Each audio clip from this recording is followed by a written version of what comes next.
Bueno, buenas tardes.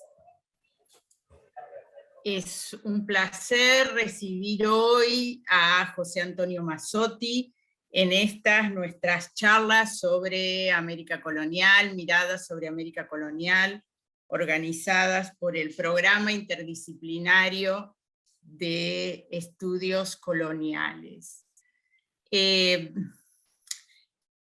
José Antonio tiene un extensísimo currículum, así que vamos a decir simplemente que es profesor de literatura latinoamericana y de cultura y civilización hispánica en la Universidad de Taft, que ha publicado numerosos estudios sobre literatura colonial, por supuesto, y especialmente sobre el Inca Garcilaso, también sobre crónicas andinas, y tiene trabajos muy importantes sobre el discurso criollo.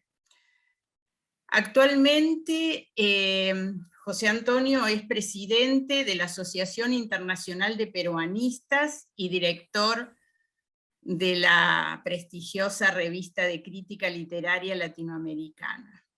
Y también, y muy importante, es miembro de la generación poética peruana de los 80. Vamos a escucharlo ahora con una exposición titulada El Inca Garcilaso, la nación indiana y la independencia. Así que, José Antonio, bienvenido, y esta pantalla, este micrófono son tuyos. Muchas gracias, Silvia Tiefenberg, no solo por esta presentación, sino por la misma invitación a compartir este foro con tan importantes y queridos colegas como Rolena Adorno, Tom Cummings. Veo también a Rolena entre el público, lo cual me alegra muchísimo, a Vanina Teglia, a Facundo Ruiz, de modo que me siento casi en casa, a pesar de que me encuentro en Boston, a varios miles de kilómetros de distancia, con cierta añoranza porteña, porque la última vez que estuve en Buenos Aires fue justamente hace 5 años, con motivo del cuatricentenario de la muerte del Inca en la UBA. Así que este retorno del 2021 es igualmente propicio, aunque no se cumple ningún aniversario importante con respecto al Inca. El Inca siempre es un tema de actualidad, es un tema que da para muchas interpretaciones, muchas discusiones, y realmente es un placer volver a este tema que he trabajado en los últimos meses, ¿no? Como indica el título de la conferencia, a partir más que nada de la recepción. Lo que voy a presentar hoy es un panorama, no es una lectura en profundidad de los comentarios reales, ni de uno solo o dos de los textos que acusan una recepción colonial con miras a la formación de una comunidad indiana, como dice el título, sino va a ser un recuento de algunas de esas lecturas de las tendencias del garcilacismo y cómo, de cierta forma, algunas de estas tendencias derivan en algunos de los planteamientos ideológicos fundamentales del movimiento independentista criollo ya a principios del siglo XIX. Voy a compartir pantalla para comenzar, porque la charla está acompañada de diversas ilustraciones que me pueden ayudar a explicar mejor los planteamientos que quiero proponerles. ¿Se puede ver bien la primera ilustración? Perfecto. Muy bien. Lo que tenemos en la portada de esta exposición es uno de los famosos retratos del Inca Garcilaso por el pintor cusqueño Francisco González Gamarra. Es un retrato que en realidad no le correspondía al Inca, porque en su época nunca fue retratado en vivo. El cuadro es una recreación del siglo XX. No es el frente de todos. Perdón. Bueno, no sé. Continúo, ¿no? Escuché una voz, pensé que me estaban preguntando algo. El cuadro es una recreación del siglo XX y tenemos que imaginarnos al Inca Garcilaso con estos rasgos atribuidos por González Gamarra en 1939, a partir del célebre retrato de Góngora por Diego Velázquez en 1622. Por su lado, el pintor indigenista José Sabogal lo interpretó como un hombre dual, repartido entre sus dos culturas, como en este también célebre cuadro del siglo XX. De modo parecido, tuvieron que imaginárselo muchos lectores de los comentarios reales a lo largo de los siglos XVII y XVIII. Se trata de interpretaciones y significados históricos que llevaron, como se dice coloquialmente, agua para sus molinos respectivos a fin de reforzar y legitimar sus propias agendas políticas. Comencemos entonces por algunas premisas fundamentales. La primera consiste en situar al Inca Garcilaso en su propio contexto para no transformarlo en un personaje moderno, independentista, rupturista, como a veces se le ha querido ver, un precursor pleno, casi equivalente a José de San Martín, a Túpac Amaru o a Simón Bolívar, que evidentemente no fue. Garcilaso corresponde a una época que nosotros llamaríamos preilustrada o de la modernidad temprana, de fines del siglo XVI y principios del XVII. Pertenece a un marco conceptual, político, teórico, teológico muy de su época, en la cual lo normal era ser promonárquico. El Inca Garcilaso no plantea una ruptura con la corona española, eso es parte de las interpretaciones, pues si vamos a ver los textos, él declara su fidelidad a la dinastía de los Habsburgo, incluso a Felipe II, al cual por supuesto critica, sobre todo a partir de la actuación del virrey Francisco de Toledo en la década de 1570. Sin embargo, esa crítica no debe llevar a la conclusión de que Garcilaso está proponiendo una independencia o una ruptura, salvo que se interpreten algunos pasajes específicamente de esa manera, como por ejemplo aquellos relacionados con la rebelión de Gonzalo Pizarro y con el tema de la restitución a los incas, pero de eso hablaré un poquito más adelante. Garcilaso también pertenece a una aristocracia, a una élite local relativamente nueva, en la que los mestizos reales que nacen en el Cusco, así como aquellos que nacen en México durante las primeras décadas de la conquista, son individuos inéditos en el sentido de que pertenecen a una nobleza indígena y en el caso de Garcilaso, también a una nobleza provinciana de España, a partir de la familia de su padre, los Lazo de la Vega y los Vargas. Los mestizos representan un problema identitario al ser, como en el caso de Garcilaso y de muchos otros mestizos, hijos naturales, es decir, hijos del pecado, no reconocidos ni por la iglesia ni por la ley, excepto por la voluntad de sus padres, como fue en el caso del Inca Garcilaso, al que su progenitor, el capitán Garcilaso de la Vega Vargas, dejó una herencia y reconoció como hijo natural en su testamento en 1559. Hay que considerar otro rasgo importante del contexto. El Inca Garcilaso es fundamentalmente cuscocentrista. Su eje paradigmático de civilización es la ciudad del Cusco, su ciudad natal, como sabemos, sede política y administrativa del llamado Imperio Incaico. Se le llama imperio por razones de comodidad nominal, pero en realidad era un enorme conglomerado de etnias reguladas desde el poder cusqueño a través de los intercambios y alianzas propios de la reciprocidad andina, particularmente del sistema de la mita. El Inca Garcilaso es consciente de la gran variedad de lenguas, grupos culturales, trajes, costumbres y hasta comidas dentro de ese inmenso territorio. Pero en algo sí es muy enfático. La cultura incaica es muy superior y más humana que la de los otros grupos indígenas. Para él, la analogía más cercana es la cultura romana por su carácter civilizador frente a los pueblos bárbaros.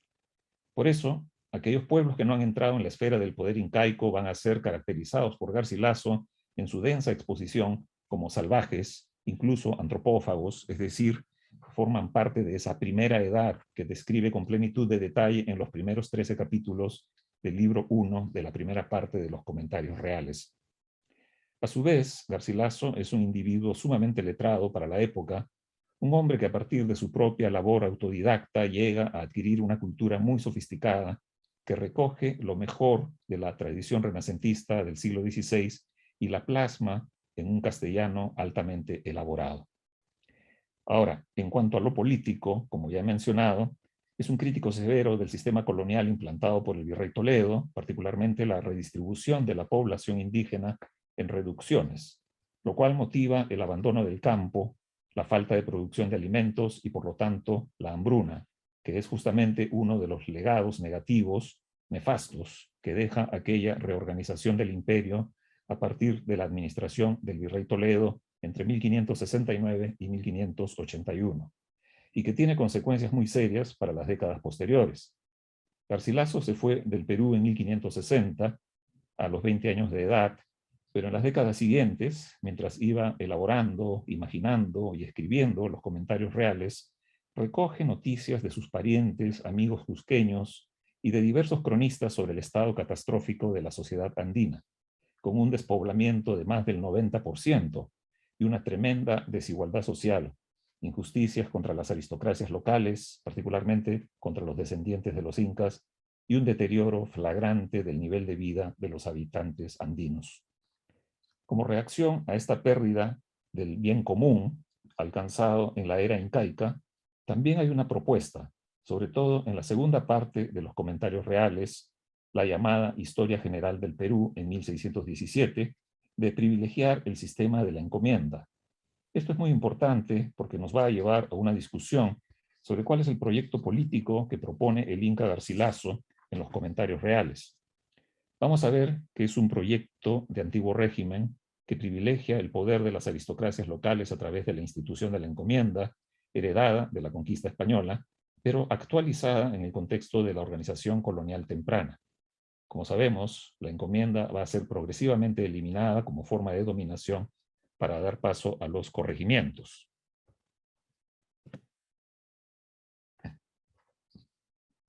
Paralelamente, también hay que recordar otra premisa fundamental, que cuando el Inca Garcilaso menciona al Perú, no se refiere al territorio moderno peruano, porque no había forma de imaginarlo 200 años antes de la fundación del Estado-Nación. Él se refiere a lo que ha quedado del imperio incaico. Por eso dice, cito, el Perú, mi patria, yo llamo así a todo el imperio que fue de los incas. Es decir, se refiere al enorme territorio que ocupó el Tahuantinsuyo a partir de la hegemonía de la etnia cusqueña, teniendo como centro al Cusco como punto nodal, el punto fundamental geográfico, pero también político y religioso de este territorio que se expandió más o menos entre mediados del siglo XV hasta 1532, cuando llegan Pizarro y sus huestes. La sucesión natural de esa organización política sería el Virreinato del Perú, que como sabemos abarcó mucho más territorio. Por lo tanto, la idea de Perú que Garcilaso maneja pertenece al marco conceptual del antiguo régimen, al de un imperio transregional. Él lo va a llamar en varios momentos de los comentarios reales el grande y riquísimo imperio del Perú, es decir, un conglomerado de reinos, heredero del imperio incaico, que él asemeja, como comenté, al imperio romano.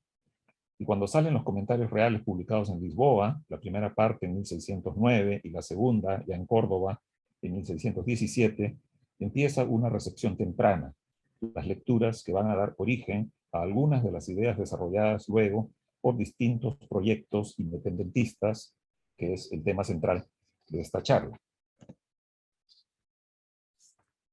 Hay que anotar que hay una recepción mestiza que tiene en algunos casos manifestaciones letradas, es decir, escritas, y también una lectura visual, como es la lectura que practicamos hoy.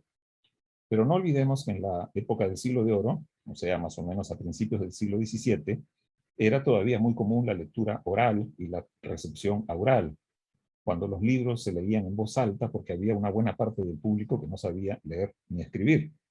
Por lo tanto, había que leerle en voz alta los textos y este, sin duda, fue el caso de los comentarios reales.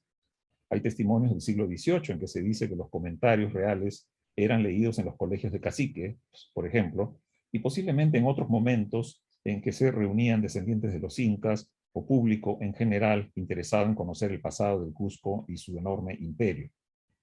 Así se da origen a una recepción mestiza, cuyo primer indicio es un llamado resumen de los comentarios reales, escrito de puño y letra del famoso extirpador de idolatrías, cusqueño y mestizo Francisco de Ávila.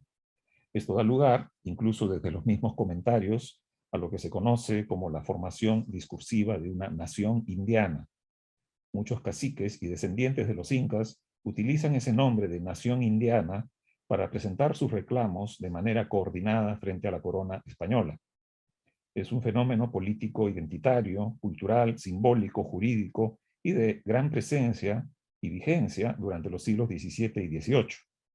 Parte de este fenómeno es estudiado por el reconocido historiador y antropólogo norteamericano John Rowe en un artículo ya clásico y pionero titulado El nacionalismo inca en el siglo XVIII, publicado por primera vez en 1954.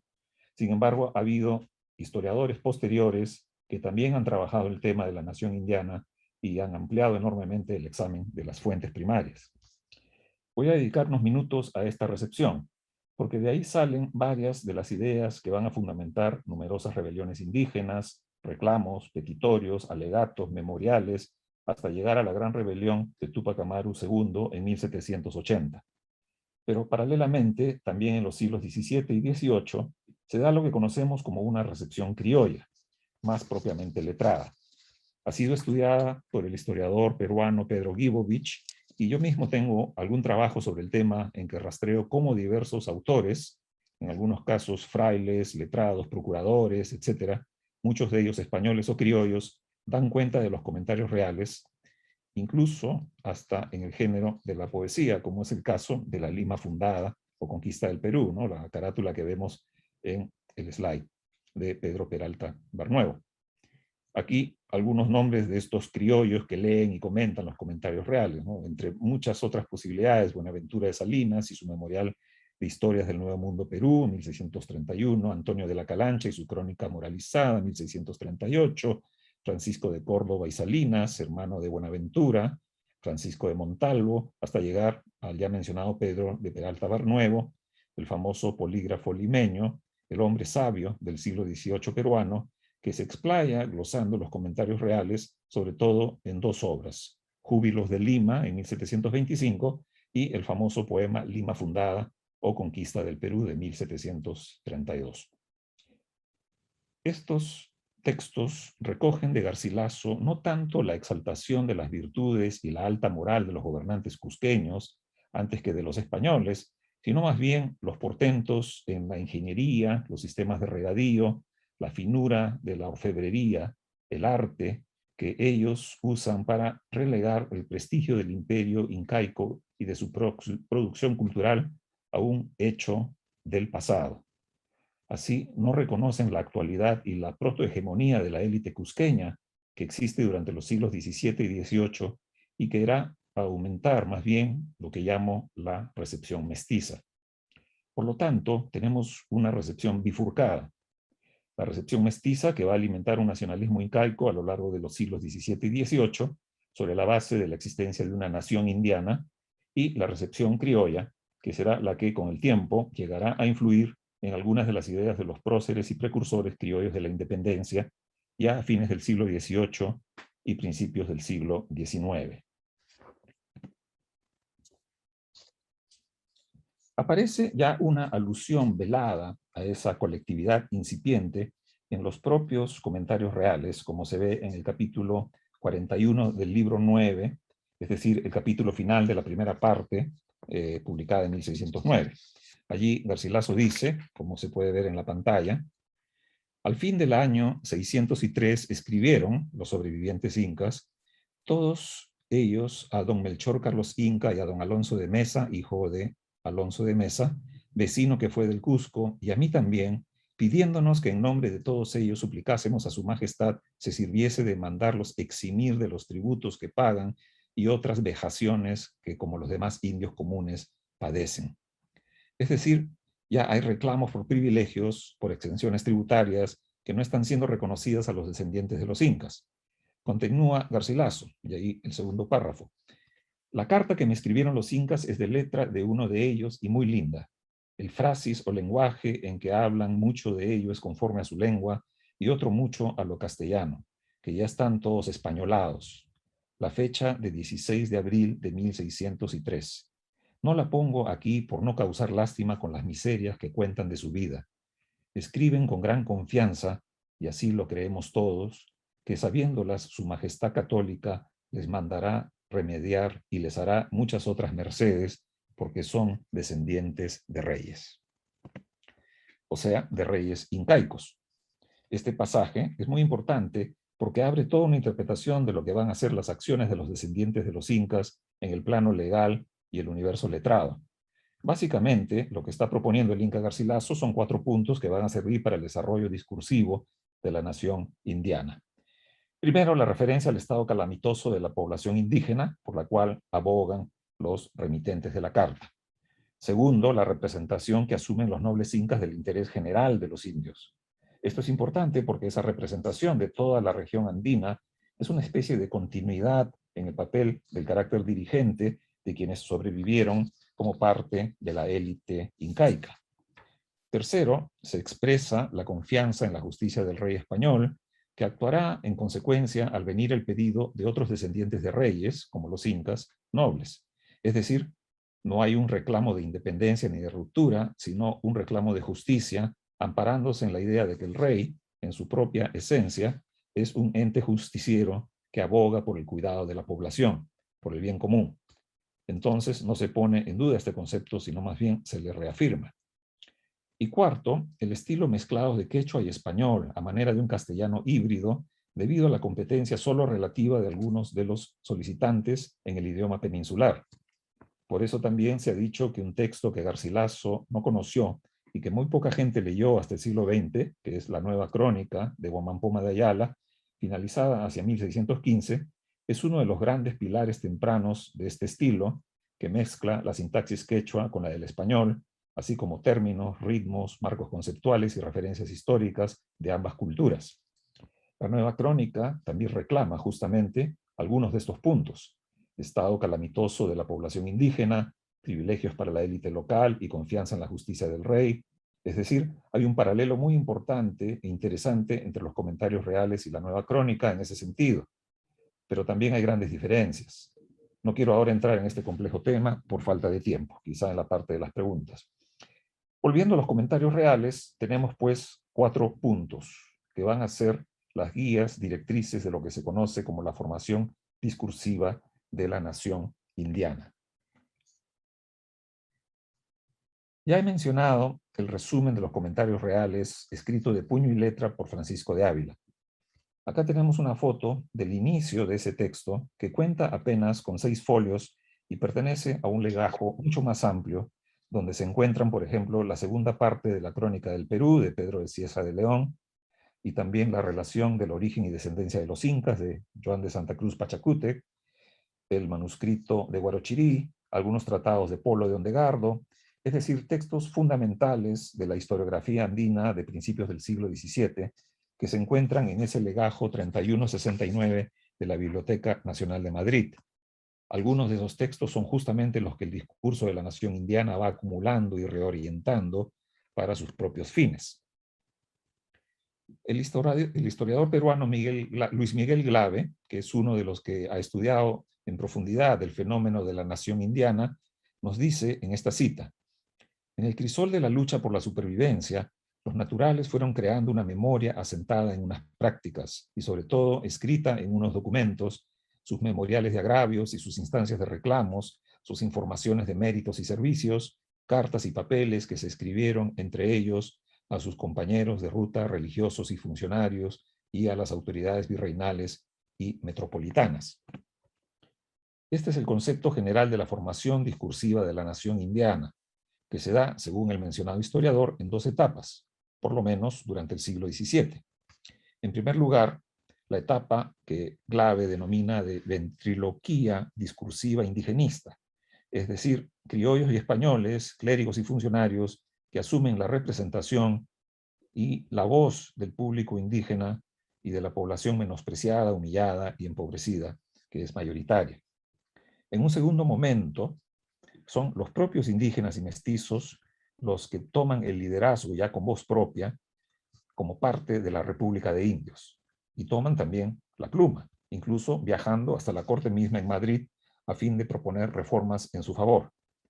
Así, la formación de la nación indiana es un movimiento constante y también cambiante que se desarrolla a lo largo de esos 2 siglos.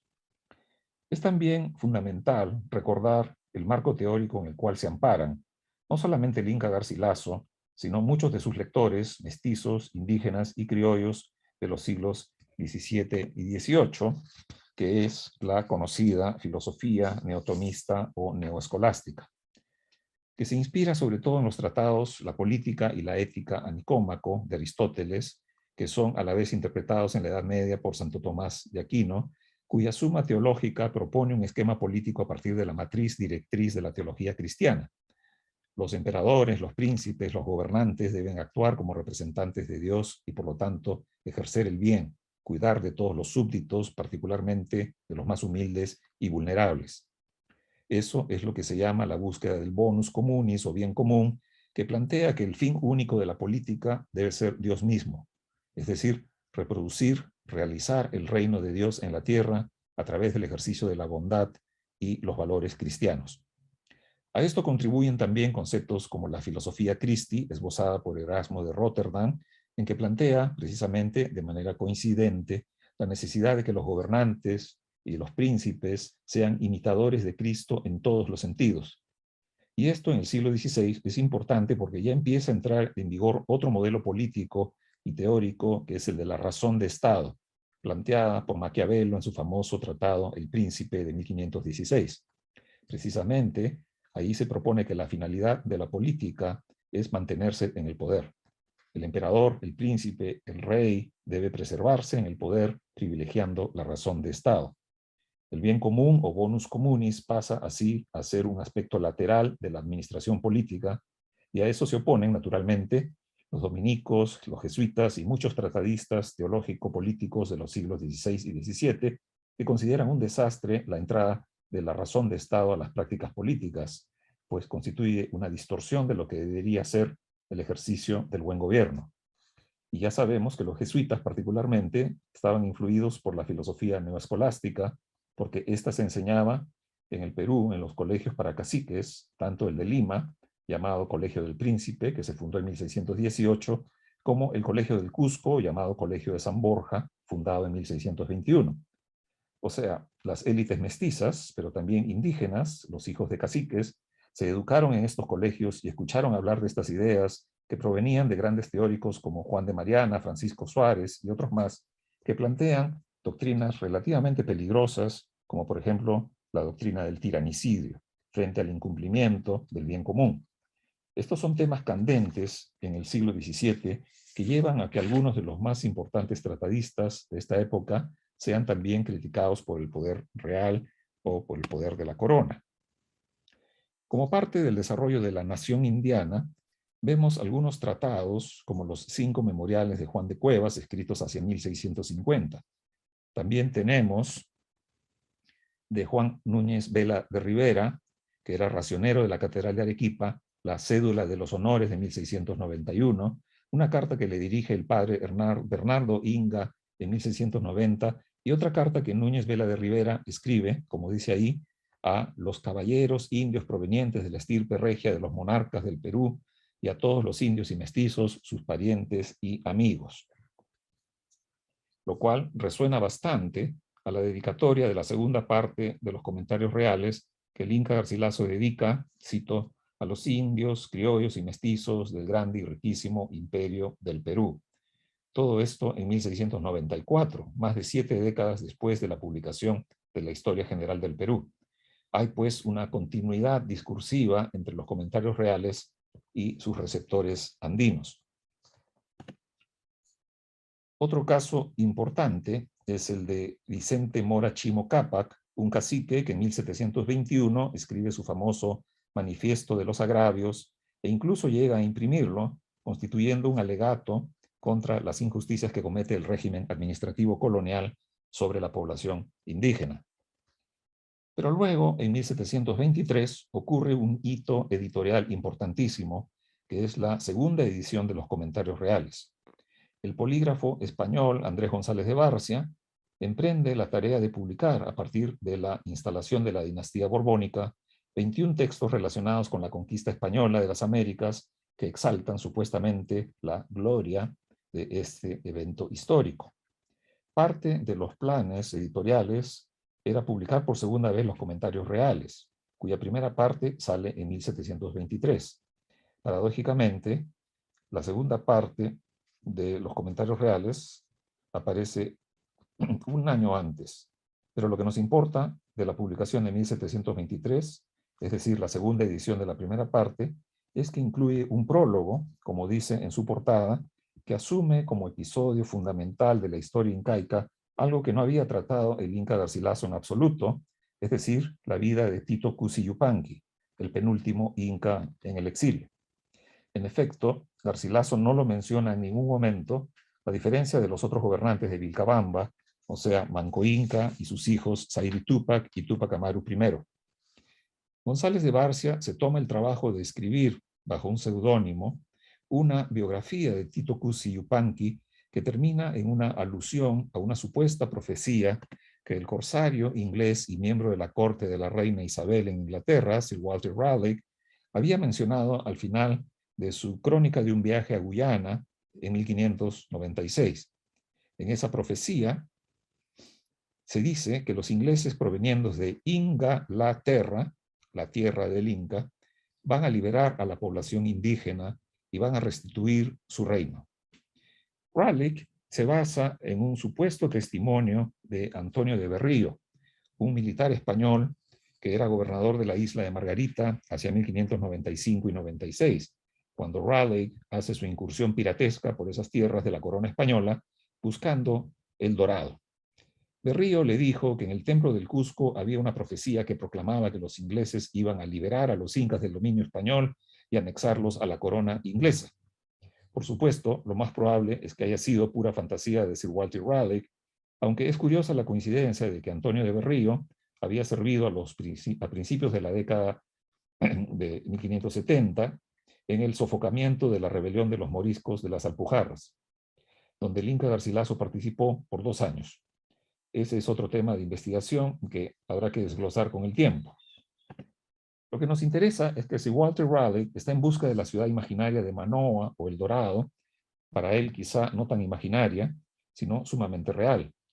Teodoro de Brie, el famoso historiador y grabadista flamenco, también recoge la profecía en su libro América, donde habla del texto de Sir Walter Raleigh. Así, la segunda edición de los comentarios reales regenera y revitaliza los reclamos de la nación indiana. Tenemos un ejemplo paradigmático, la representación verdadera y exclamación rendida y lamentable de toda la nación indiana.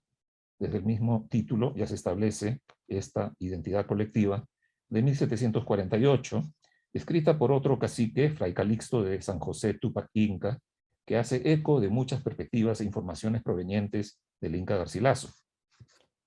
Llegamos, pues, a 1780, con la rebelión del cacique José Gabriel Condorcanqui, llamado también Túpac Amaru II, que se basa en la idea de una posible restitución. Es la tesis del gran garcilasista José Durán, pues en la segunda parte de los comentarios reales, en efecto, hay una alusión a la necesidad moral de restituir el imperio incaico a sus gobernantes originales, es decir, la élite cusqueña y los caciques de provincia.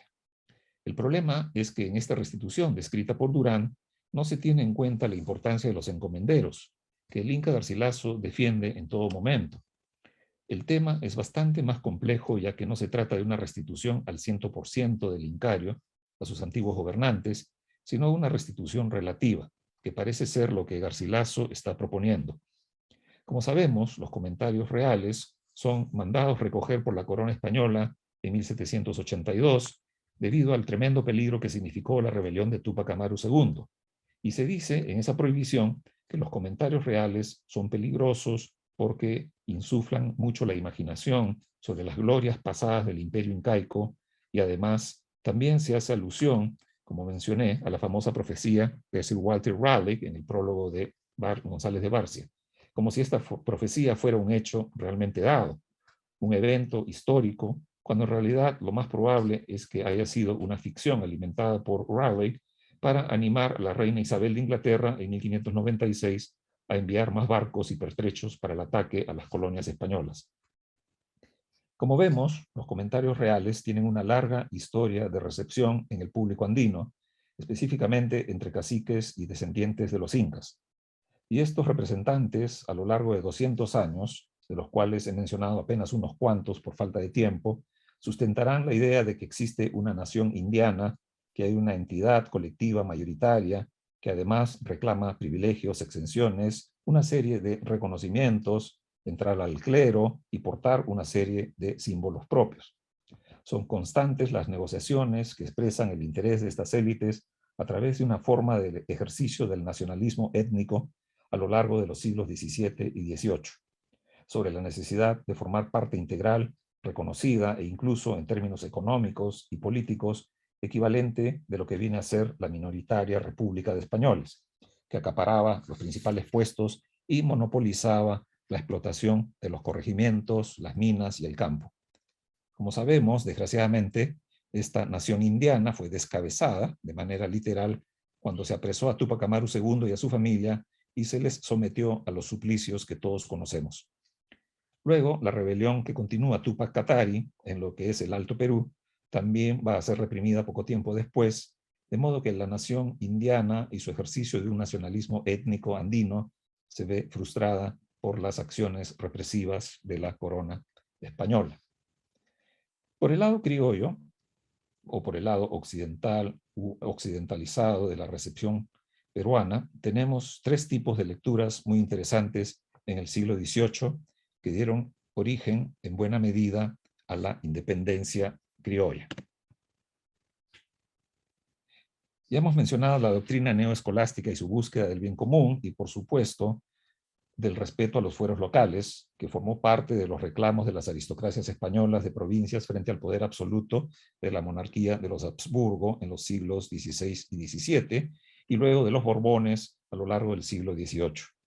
Esta es la tesis del historiador argentino Carlos Stetzer en un libro clásico, The Scholastic Roots of Spanish-American Revolution, de 1979, que pone en jaque la lectura tradicional de que la independencia es producto de la influencia exclusiva del enciclopedismo francés, la Ilustración francesa y la Revolución norteamericana. Aunque nadie niega esta evidencia, el tema es mucho más complejo porque en los comentarios reales es posible ubicar rasgos y líneas comunes con la neoescolástica. Es decir, los comentarios reales podrían haberse leído dentro de esta tradición filosófica e ideológica de los siglos XVII y XVIII, sin necesidad de prestar mayor atención a las ideas ilustradas, que son más tardías. Recordemos que el Inca Garcilaso es un pensador que se inserta conceptualmente en el antiguo régimen, como mencioné al principio. Esta es una de las lecturas importantes a tener en cuenta a lo largo del siglo XVIII. De hecho, es la lectura que privilegiarán los caciques y descendientes de los incas en sus alegatos por la nación indiana. Luego, una segunda lectura que también tiene que ver con interpretaciones a partir del siglo XVII es la que propone, y con mucha validez, los orígenes del liberalismo a partir de la interpretación de John Locke, el famoso filósofo inglés, y su idea del hombre natural. Se basa sobre todo en el pasaje de Pedro Serrano, ¿no? Los que recuerdan los comentarios, estoy hablando de los capítulos 7 y 8 del libro 1, de la primera parte, en que encontramos a un hombre expuesto a los embates de la naturaleza, solo y en estado natural, y cómo a partir de su propio razonamiento, es decir, de la luz natural, logra conservar su identidad de ser humano. La tesis que la propuso el político y ensayista norteamericano James First en su tesis doctoral de 2001, se desarrolla luego en su libro titulado New World Postcolonial del 2019. También la propone el ensayista peruano Edgar Montiel. Es una línea muy interesante que ubica al Inca Garcilaso en la médula, en el centro del desarrollo del pensamiento liberal europeo desde el siglo XVII en adelante. Y luego, por supuesto, la idea más común es que el Inca Garcilaso alimenta el utopismo francés y las ideas ilustradas. Esto lo mencionó hace muchos años la estudiosa puertorriqueña Iris Zavala. Otros ensayistas más recientes también han desarrollado la idea de que la ilustración, a partir de la observación científica y el cuestionamiento de que el orden monárquico provenga de un mandato divino, sino que provendría más bien de la razón y del ejercicio de la luz natural, influye enormemente en Montesquieu, Voltaire, Diderot, es decir, los conocidos enciclopedistas. Voltaire cita al Inca Garcilaso lo mismo que Rousseau, Montesquieu y muchos otros tratadistas franceses de la época. También hay evidencias, en el caso hispanoamericano, de que leyeron al Inca Garcilaso algunos de los grandes próceres, como el jesuita Juan Pablo Vizcardo y Guzmán, patente en su emblemática Carta a los Españoles Americanos, compuesta en 1791 en francés, inicialmente, pero luego publicada en Filadelfia por primera vez en 1799 y traducida en 1801 al español. La carta de Vizcardo empieza a difundirse de manera casi masiva entre los criollos que están descontentos con la administración española, porque sustenta muy convincentemente el derecho de los criollos a autogobernarse, pero también proclama que los criollos son descendientes de los encomenderos y su reclamo se basa en esa tradición. Es decir, no se está planteando una especie de nacionalidad interétnica o interlingüística, sino más bien una hegemonía de los criollos en estos procesos de disputa del poder político frente a los españoles. Y esto será muy importante porque cuando hablamos de independencia, como en el título de esta charla, no estamos hablando de la independencia de todos los pobladores, sino la independencia de los criollos para asumir el rol dirigente que luego llevarían a cabo con la fundación de la República, lo que no significó precisamente una independencia económica, ni social, ni cultural de la mayoría indígena, mestiza y afrodescendiente, que ya en esa época, o sea, a principios del siglo XIX, se encontraba también en un estado calamitoso, incluso se empieza a empeorar su situación. Entre 1800 y 1801 aparece en España, en 13 tomos, la tercera edición de las dos partes de los comentarios reales, bajo el título de Historia General del Perú, que como sabemos fue impuesto en 1617, solo a la segunda parte. Así, con la edición de 1723 de González de Barcia, que es la que muy probablemente leyeron Túpac Amaru II y muchos caciques durante el siglo XVIII, y esta publicación finisecular, ya a caballo entre los siglos XVIII y XIX, publicada en Madrid, tenemos fuentes bibliográficas seguras para una lectura actualizada a principios de ese siglo XIX. Por ejemplo, en grandes precursores como Francisco de Miranda, el general José de San Martín, que estuvo en España a principios de ese siglo, y Simón Bolívar, que igualmente leyó los comentarios reales, los citó en sus cartas, y al igual que San Martín, tuvo un proyecto, según propone en un estudio el historiador argentino Ricardo Rojas, de volver a publicar la obra de Garcilaso en Hispanoamérica. Y Bolívar es quizá el más consciente de que los comentarios reales representan un proyecto distinto, un proyecto cuscocentro, mestizófilo, pro-incaico de antiguo régimen. Bolívar propuso más bien en 1815, cito de su famosa Carta de Jamaica, somos un pequeño género humano los criollos, poseemos un mundo aparte cercado por dilatados mares, nuevo en casi todas las artes y ciencias, aunque en cierto modo viejos en los usos de la sociedad civil española. Nosotros los criollos no somos ni indios ni europeos, sino una especie media entre los legítimos propietarios del país, o sea, los indios, y los usurpadores españoles. En suma, siendo nosotros americanos por nacimiento y nuestros derechos los de Europa, tenemos que disputar estos a los del país, es decir, a los pobladores indígenas. Como ven, este es un proyecto distinto, divergente al de la nación indiana, y que mantenernos en él, en el país, contra la invasión de los invasores españoles. Así nos hallamos en el caso más extraordinario y complicado de la historia. El fin de los criollos es justificar su hegemonía, por derecho, el de Europa, heredado de los españoles. Sin embargo, Bolívar reconoce que los legítimos herederos son los indios americanos. Una reflexión del estudioso Alfredo Saad Filho en su estudio The Political Economy of Neoliberalism in Latin America, ¿no? La economía política del neoliberalismo en América Latina, dice, ¿no? Vemos la cita en la pantalla, los estados latinoamericanos fueron creados para mantener los principios de la exclusión social, ¿no? Se refiere obviamente a los estados criollos fundados a partir de 1810 y en el caso del Perú en 1821. El poder oligárquico y la despiadada explotación de la mayoría, incluyendo a la población nativa, los esclavos, los inmigrantes pobres y más recientemente los campesinos y los trabajadores formales e informales, ¿no? Recordemos que en el Perú, por ejemplo, el 70% de los trabajadores son informales. Dichos estados recapitulan cuestionamientos que tienden a ser respondidos tajantemente cuando la desigualdad y los privilegios son cuestionados desde abajo. En contraste, generalmente la reacción es más ambigua y solo aceptada débilmente cuando las reglas de juegos son cuestionadas por sectores de la élite. Este es un cuadro terrible, pero bastante real, de cómo en 200 años de independencia, muy pocos sectores han logrado verdaderamente emanciparse en un sentido pleno. Ahora, ¿qué nos queda del Inca Garcilaso? Todavía mucho, creo yo.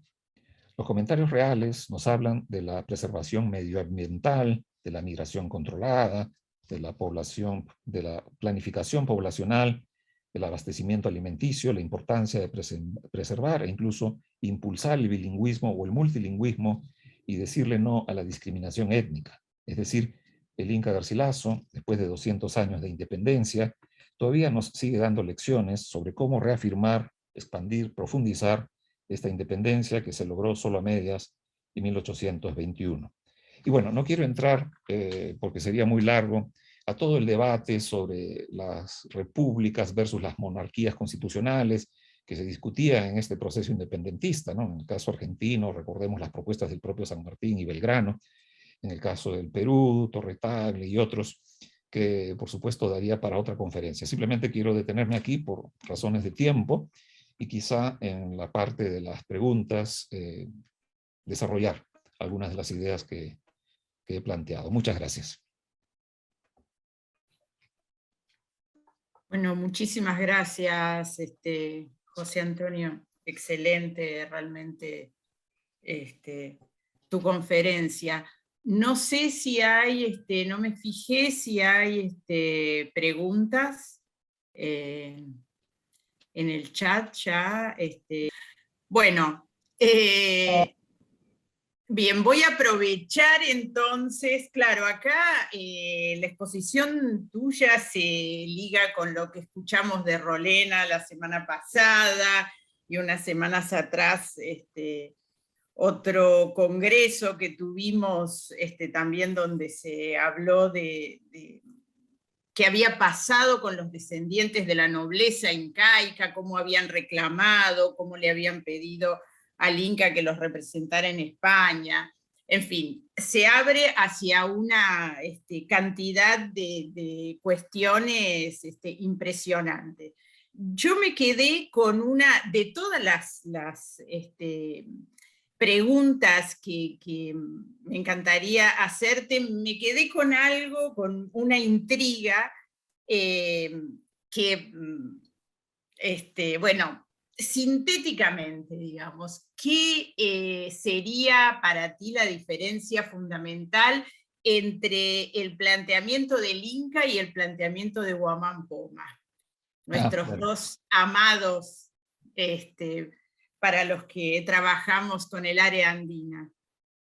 Claro, eso es un tema que toqué muy por encima, ¿no? En una parte de la exposición, porque claro, es un tema muy profundo, muy amplio, y quizá Rolena me quiera ayudar con respecto a la parte de Guamán Poma, sobre todo, pero lo que yo veo, en principio, es que se trata de dos proyectos, por supuesto, distintos, pero con algunos puntos de contacto, ¿no? Como ya mencioné con respecto al Inca Garcilaso, todavía hay un debate con respecto a las dimensiones de la restitución que el Inca parecería estar planteando, sobre todo en la segunda parte de los comentarios reales, ¿no? Cuando habla de Saidi Tupac y se queja de los acuerdos, el virrey le impone, ese famoso pasaje en Lima en que un mantel arranca un fleco y dice, tú me has dado todo esto cuando lo mío era todo el mantel, ¿no? Es una linda metáfora para hablar del despojo, ¿no? Del despojo flagrante que habían ejercido los españoles respecto a la élite incaica. Y también el final de la obra, que es el de la ejecución de Tupac Amaru I en 1572, cuando el Inca menciona, ¿no? Y así lo mataron en vez de restituirle el reino que le correspondía, ¿no?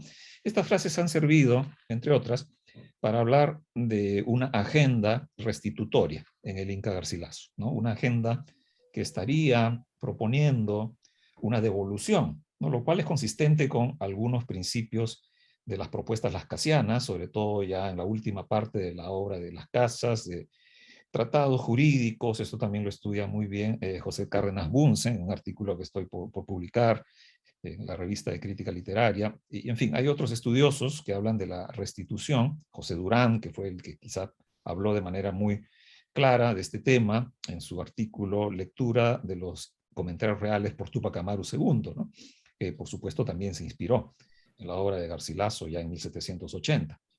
Sin embargo, Los Comentarios Reales es una obra que tiene muchos otros aspectos que no podemos descuidar, ¿no? Es sobre todo la simpatía abierta que Garcilaso expresa por los encomenderos, particularmente la generación de su padre.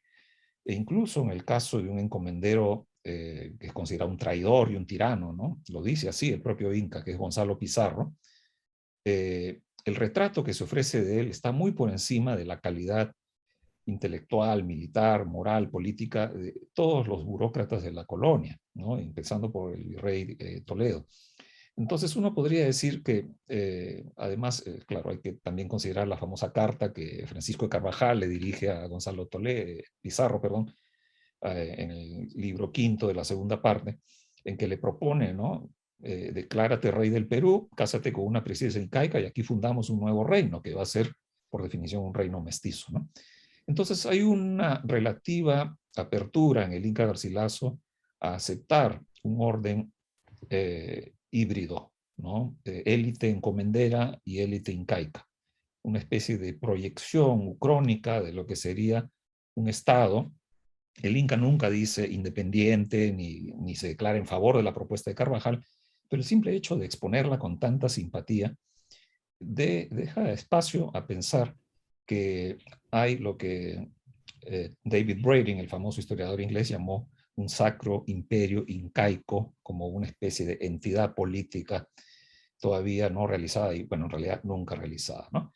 Guamán Poma sí propone una restitución, la expulsión de los españoles, pero tiene algunos elementos que nos hacen pensar también en una especie de agenda imposible, ¿no? Que es su mestizofobia, ¿no? Es decir, su reacción contra la mezcla racial y étnica que él deplora, ¿no? Y incluso se refiere con mucho desprecio a los mesticillos y a las mujeres indias, ¿no? Que, bueno, les dice unas palabras bastante gruesas que no voy a repetir.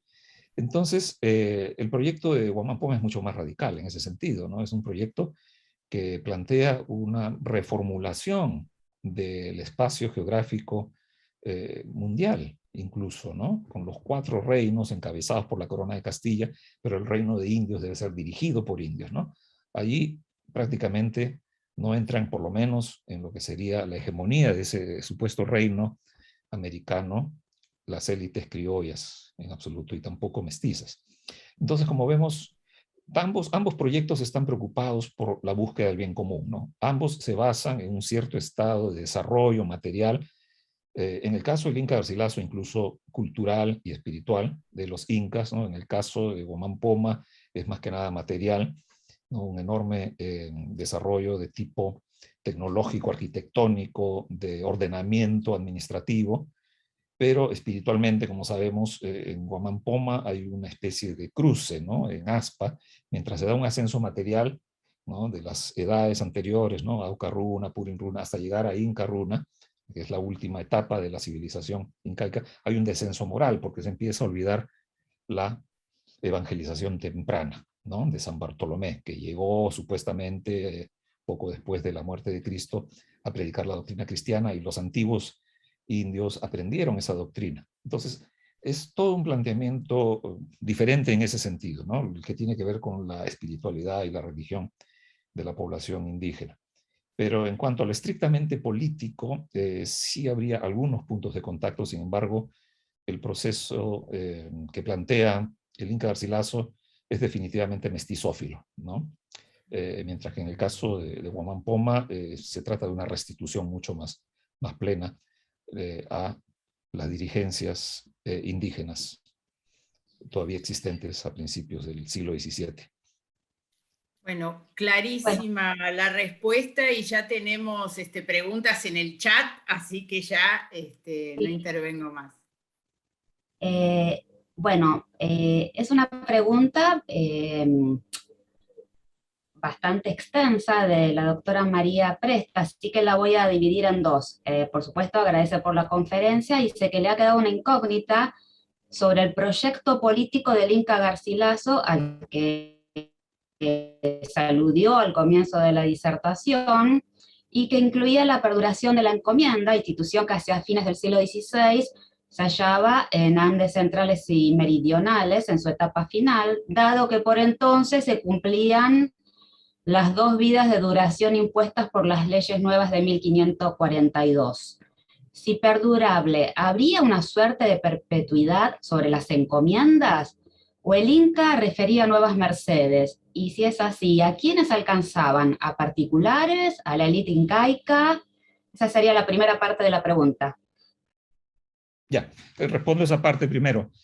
Sí, en efecto, lo que está planteando el Inca es una defensa del sistema encomendero, pero retrospectivamente, ¿no? Los comentarios aparecen en 1609, pero él está hablando de la etapa del esplendor de la encomienda, lo que él mismo denomina como la edad de oro del territorio andino, incluso en términos mucho más elogiosos que la administración incaica, ¿no? Esa edad de oro se da entre el momento de la conquista y la imposición de las leyes nuevas, ¿no? En 1542, como sabemos, Carlos V decreta que muchas de las encomiendas deben ser expropiadas, otras limitarse a una vida.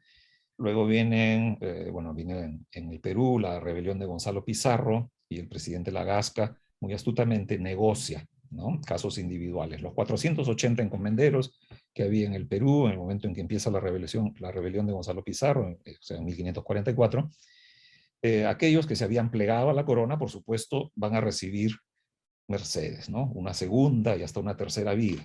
Otros son despojados e incluso ejecutados, ¿no?, como el propio Gonzalo Pizarro, algunos de sus principales partidarios, Francisco de Carvajal.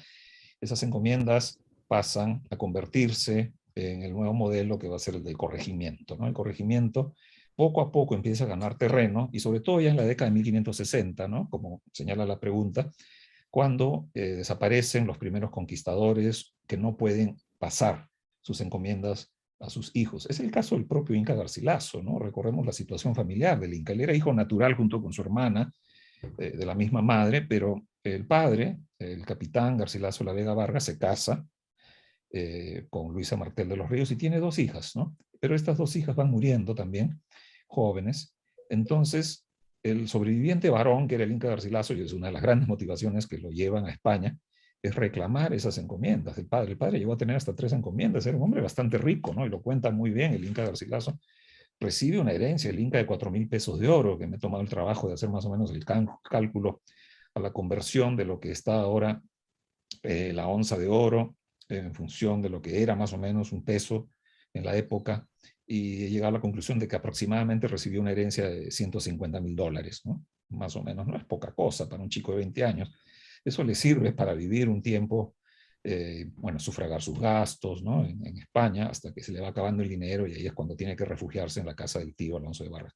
Bueno, ese es el tipo de reclamo típico de muchos hijos de encomenderos, ¿no? Algunos lo logran, el Inca Garcilaso no, porque, como sabemos, Lope García de Castro, el presidente del Consejo de Indias, ya había leído a Gómara, había leído a Zárate, y le dice directamente, ¿no?, como cuenta el propio Inca, ¿no?, ¿cómo te atreves a pedir mercedes si tu padre fue un traidor, ¿no? Le prestó su caballo Salinillas a Gonzalo Pizarro, lo ayudó a ganar la batalla de Guarina, etc.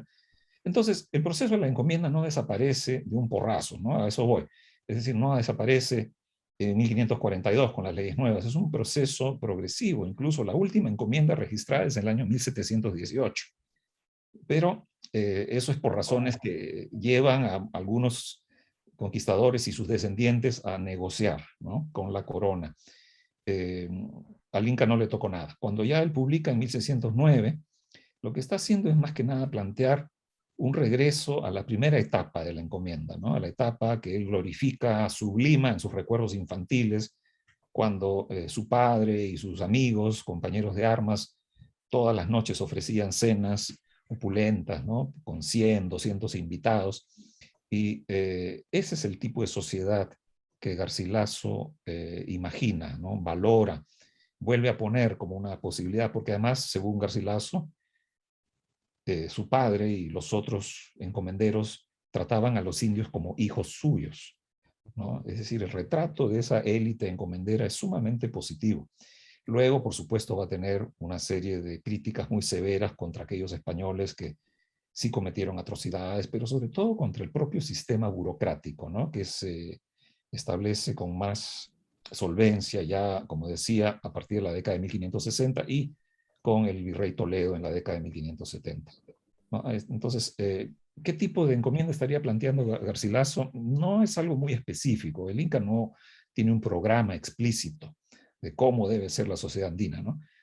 Uno puede extraer ideas a partir de su mención de, por ejemplo, la restitución a las élites incaicas, pero también del valor moral y económico e incluso en la eficiencia en el tratamiento de los indios de las encomiendas, ¿no? Y pone como ejemplo, como mencionaba hace un minuto, a su propio padre. Entonces, por eso se sigue discutiendo mucho, ¿no? Cuál es el proyecto político del Inca Garcilaso, porque tiene varios aspectos y en realidad no tiene una expresión absolutamente cristalina, ¿no? Se extrae más bien de las ideas que plantea el Inca Garcilaso y la forma como él presenta algunas figuras incluso con carácter heroico a pesar de su papel desgraciado, ¿no? Es el caso, por ejemplo, de Gonzalo Pizarro. Así que espero que eso responda a la pregunta, al menos en parte. Sé que es una pregunta muy difícil.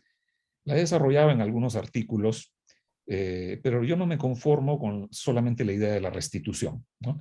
Pienso que eso es dejar de lado otro aspecto importantísimo del Inca Garcilaso, que es su herencia encomendera. Bueno, transmito ahora un comentario también de la doctora Presta, que entiendo tiene que ver con esta respuesta. Ella comenta que, bueno, al Inca no le toca nada por su ilegitimidad, que está por encima de la tradición de su padre, sobre todo una encomienda que solo pasaba a la cónyuge o hijo, hija legítima. Y bueno, sí, sí. Eso es lo que decía la ley. paso también a hacer... sí, no, paso a hacer la segunda parte de su pregunta. En 1564, Felipe II había optado por descartar la perpetuidad luego del informe de los 3 comisarios que enviara a Lima durante el virreinato de Nieva. ¿Cuándo sostiene Garcilaso la perduración de las encomiendas? ¿Antes o luego de la visita de los comisarios? Sí, como dije en la respuesta anterior, él está haciendo una alabanza a la encomienda de manera retrospectiva al momento en que su padre era todavía encomendero. Es decir, incluso después de la batalla de Jaquijahuana, ¿no? En 1548, cuando pierde Gonzalo Pizarro, el padre tuvo en realidad un papel ambiguo en la rebelión de los encomenderos. El presidente Lagasca le reconoce encomiendas, ¿no? E incluso llega a ser corregidor del Cusco. O sea, no es que el padre del Inca Garcilaso fuera completamente despojado, ¿no? Continuó poseyendo estas enormes propiedades, claro, en préstamo, como era la encomienda, ¿no?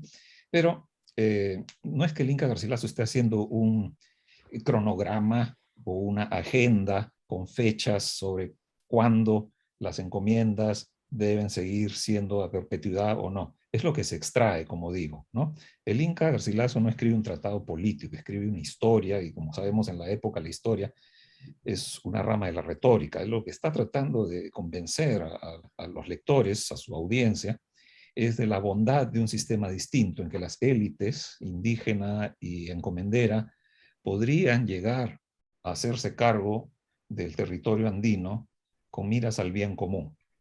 Entonces es cierto, Felipe II prohíbe la perpetuidad de las encomiendas, pero como dije, también hay negociaciones. La encomienda no desaparece del todo con la prohibición de Felipe II, ¿no? Es un proceso que en muchos casos se toca caso por caso y algunas familias logran extender, ¿no? Su herencia encomendera, como dije, hasta 1718. No tengo aquí las fuentes, pero puedo enviar más adelante el artículo en que trabajo el tema de manera más concreta. Sí, micrófono. Sí, hay otra pregunta de MTDH, no tengo el nombre, y que comenta, siempre se habla de los reclamos de la élite, pero el resto de la población indiana entiende que también seguía quedando sin voz. No, por supuesto. Lo que pasa es que muchas veces esa voz no ha llegado a nosotros. Esto creo que lo doy por sobreentendido, porque lo que tenemos en este momento son documentos, ¿no? Documentos de archivos, algunos impresos, otros manuscritos, y tenemos que trabajar sobre esa base. Ojalá hubiera grabaciones, ¿no? De la época, que sabemos que no existen, Hay legajos judiciales en que, por ejemplo, algunos indígenas y algunos afrodescendientes son juzgados por tal o cual razón. Ahí se puede escuchar metafóricamente la voz, ¿no?, de la población llamada subalterna.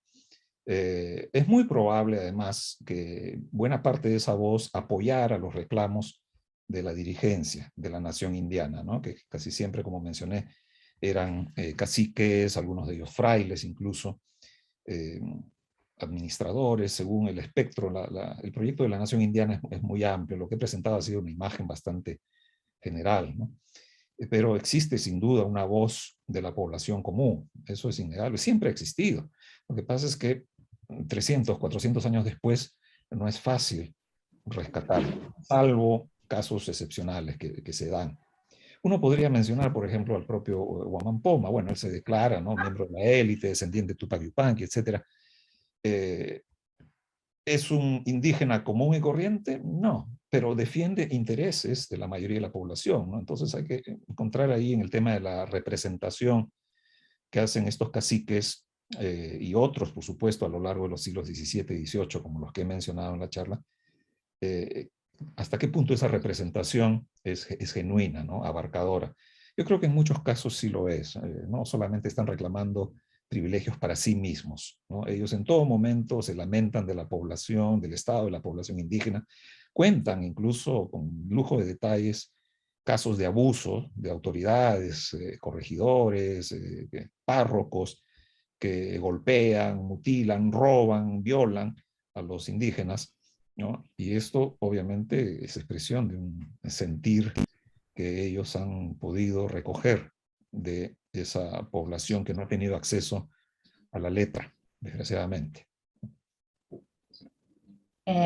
Bueno, sobre este tema, Mariana Fábrega hace un comentario que sí, bucear en los archivos judiciales permite la emergencia de voces acalladas, aunque sea desde la perspectiva de la normatividad. Sí, ese es otro problema. Todos los textos están mediados. Eso es, en realidad, bueno, es el ABC de la historiografía. No podemos confiar ni siquiera en una carta, porque muchas veces las cartas están pensadas en un receptor al cual se le dice lo que quiere oír. Entonces, ¿hasta qué punto podemos decir, esta es la voz auténtica del pueblo, esta es la voz auténtica de la población indígena? Eso es relativo siempre, ¿no? Hay que ver documento por documento, contexto, circunstancia legal, jurídica, política del momento. Ahí tal vez podemos extraer algunas conclusiones seguras, ¿no? Pero muchos documentos, los jurídicos, como he mencionado y menciona también la colega, están mediados por convenciones propias, ¿no? E incluso no son los mismos indios o afrodescendientes los que escriben esos documentos, son notarios que obviamente van a hacer su selección de información. Entonces, al final volvemos a lo mismo, ¿no? Desgraciadamente, las pruebas documentales nunca son 100% seguras. Claro, incluso Mariana Fábrega agrega que es una normatividad dispuesta desde el poder colonial. Claro, totalmente de acuerdo, sí. Bueno, yo no tengo más preguntas, sí tengo muchos mensajes de felicitaciones y gracias por la excelente exposición, lo clara, lo interesante. Hay muchos mensajes agradeciendo al doctor Mazzotti. Gracias. Pero bueno, si hay más preguntas podemos transmitirlas. Por supuesto.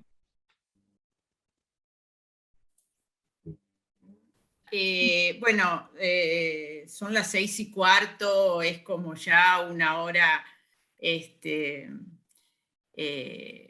la que podríamos estar terminando la exposición. Me quedan un montón de preguntas que ya realmente sería, abusaríamos de la presencia del invitado para hacerla. Dejo una colgada nada más, pero no la respondas, es para el futuro.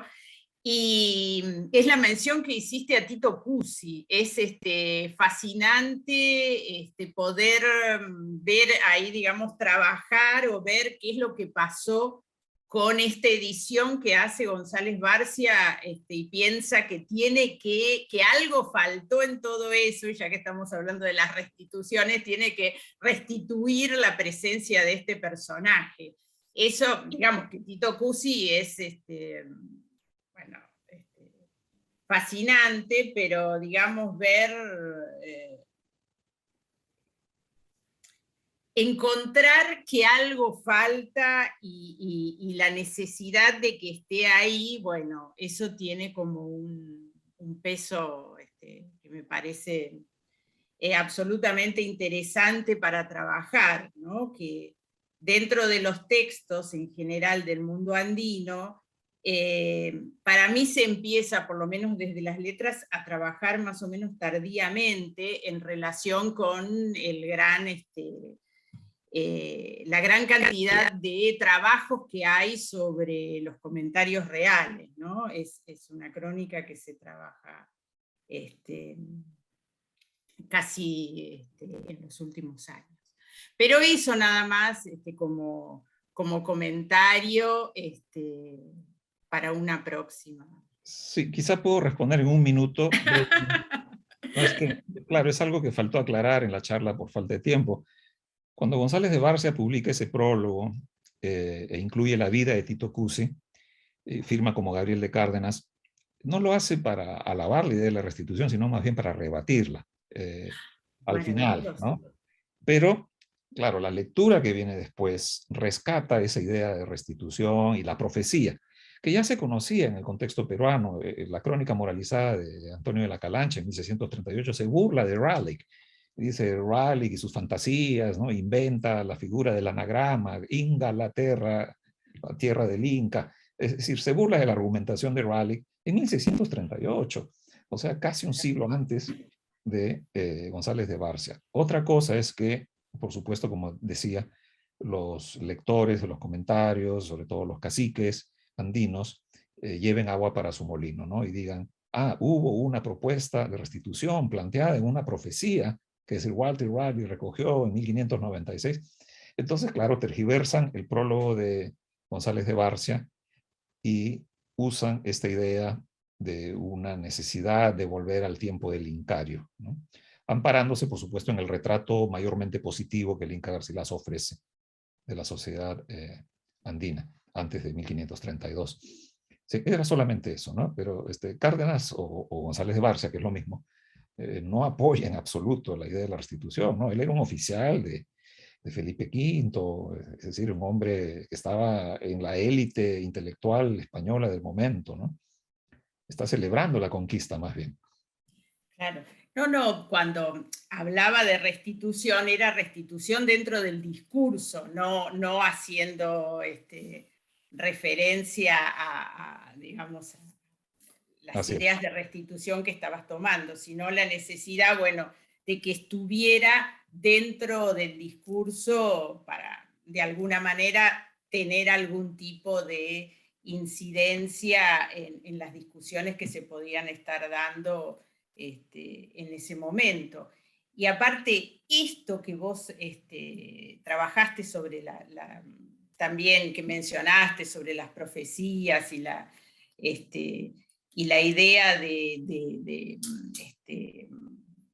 la Sierra de la Plata, digamos, el encontrar estos tesoros ocultos también entronca con una serie de relatos que hay, especialmente en el Río de la Plata, con la ciudad de los Césares, y los lugares, estos lugares utópicos donde se iba a encontrar esa cantidad de oro que sirven para sostener otros discursos como justamente lograr que, digamos, así funcionó dentro del contexto español, lograr que las coronas apoyaran estas incursiones dentro de la tierra, y evidente también, por supuesto, cohesionar a la tropa, pero ahí también se abre otra posibilidad de estudio con respecto a los discursos utópicos de la época,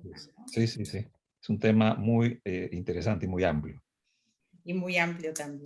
Bueno, muchísimas gracias. Hice lo que dije que no iba a hacer, que es ponerme a charlar directamente con vos. Así que te agradecemos muchísimo, y cierro entonces haciendo referencia a nuestra próxima y última conferencia. Es la de Tomás Cummings, que va a ser el lunes que viene a la misma hora, y va a hablar sobre el Códice Alberti y los tocapus de Huamán Poma.